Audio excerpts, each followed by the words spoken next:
সারা দেশে রেল স্টাফদের কর্মবিরতির প্রভাব পড়েছে ঈশ্বরদী জংশন স্টেশনেও। সকাল থেকেই ট্রেন চলাচল পুরোপুরি বন্ধ রয়েছে। যাত্রীদের দুর্ভোগ চরমে। সকাল থেকেই ঈশ্বরদী জংশন স্টেশন প্রায় জনশূন্য। প্ল্যাটফর্মে নেই ট্রেনের চিরচেনা শব্দ। বন্ধ রয়েছে সব রুটের ট্রেন চলাচল।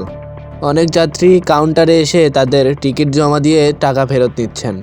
তবে সবাই টাকা না পেয়ে অসন্তোষ প্রকাশ করেছেন। কেউ কেউ স্টেশনে অপেক্ষা করছেন পরিস্থিতি স্বাভাবিক হবে এই আশায়। তবে বেশিরভাগ যাত্রী হতাশ হয়ে ফিরে যাচ্ছেন। দূরপাল্লার যাত্রা নিয়ে বিপাকে পড়েছেন অনেকেই। যাত্রীরা বলছেন কর্মবিরতির কারণে তাদের জরুরি কাজেও ভোগান্তি পোহাতে হচ্ছে। কারো চিকিৎসা, কারো পরীক্ষার জন্য ঢাকা যাওয়ার কথা ছিল, কিন্তু ট্রেন বন্ধ থাকায় তারা দিশেহারা।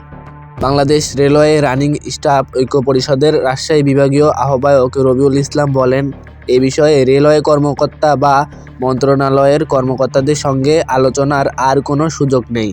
তারা আমাদের দাবি মেনে নিলেই আমরা কাজে যোগ দেব। এছাড়া আমাদের এখন আর কিছু করণীয় নেই। কর্মবিরতির এই সংকট কখন শেষ হবে তা অনিশ্চিত। তবে এর মধ্যে সবচেয়ে বেশি ভোগান্তি পোহাতে হচ্ছে সাধারণ যাত্রীদের।